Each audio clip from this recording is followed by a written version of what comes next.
চুপচাপ দাঁড়িয়ে থাকা মেয়েটির চোখে এক ধরনের গভীরতা ছিল, যেন সে কিছু লুকিয়ে রাখছে পৃথিবী থেকে। তার নাম রাইসা হায়াত, বয়স মাত্র 17, কলেজে পড়ছে, বাবা মায়ের একমাত্র সন্তান। সামান্য নেই, মেয়েটি একটু অভিজাত ঘরের হলেও তার মনের জগৎ একেবারেই সাধারণ। খুব ছোট ছোট ভালোবাসা আর আবেগ দিয়ে সে নিজের জগৎ সাজিয়ে রাখে। আরেকদিকে সাদা কালো সুটে মোড়া, উচ্চতা 6 ফুটের মতো একজন পুরুষ নামছে তার গাড়ি থেকে। আর আরিয়ান ইফতেখার নামের একজন সফল বিজনেসম্যান, বয়স 27, তবে তার চেহারা আর ব্যক্তিত্ব পরিণত মনে হয়।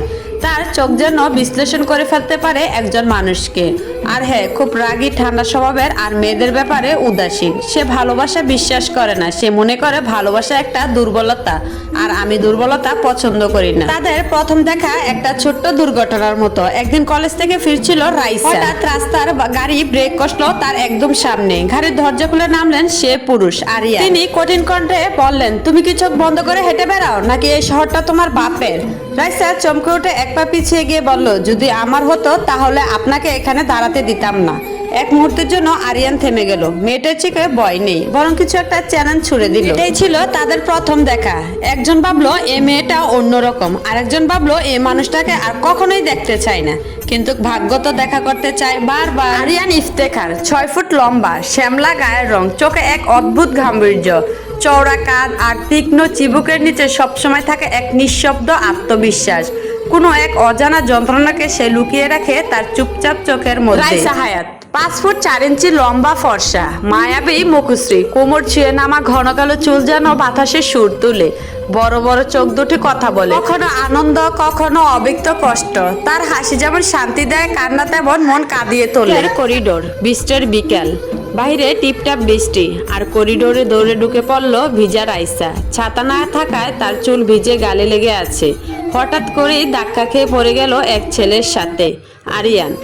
রাইসা বলে উঠল, এভাবে হাঁটেন নাকি আপনি? চোখে কিছু দেখেন না? আরিয়ান, চোখে সবই দেখেছিলাম, কিন্তু আপনাকে দেখে সময়টা থেমে গেল। রাইসা কিছু না বলে পাশ কাটিয়ে চলে যায়, কিন্তু ভিতরে ভিতরে অচেনা একটা অনুভব ঝড় তুলে তার বুকে।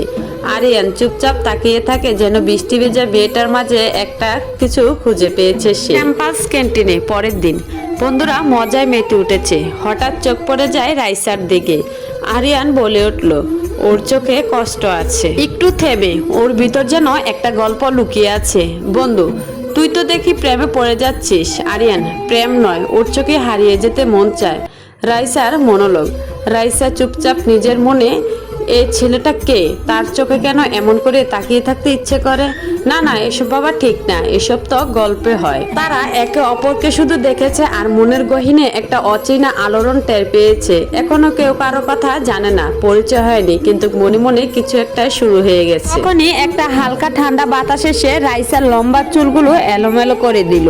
সে একটু চমকে উঠে চারপাশে তাকালো। ভিড়টা একটু ফাঁকা হয়েছে। আরিয়ান আর ওর বন্ধুরা দূরে দাঁড়িয়ে।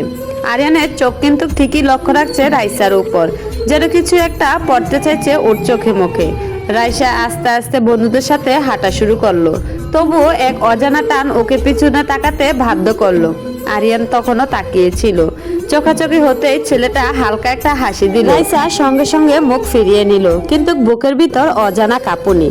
কলেজ শেষে 4 বন্ধু হাঁটছে। তখনই আরিয়ানের বন্ধু নিহাত বলে উঠলো, আরে ভাই, ওরে দেখার পর থেকে তো তোমার মুখে এক্সপ্রেশনই চেঞ্জ হয়ে গেছে। আরিয়ান হেসে বলে উঠলে, আরে কিচ্ছু না। ওটা যদি তোমরা পরের পার্ট পেতে চাও তাহলে চ্যানেলটাতে সাবস্ক্রাইব করবে আর বেশি বেশি কমেন্ট করো, তাহলে আমি এই পুরো গল্পটা বলবো। গল্পটা পরে কার কতটুকু ভালো লেগেছে বলে যাও তো, আর কেমন লেগেছে তাড়াতাড়ি করে সাবস্ক্রাইব করে দাও।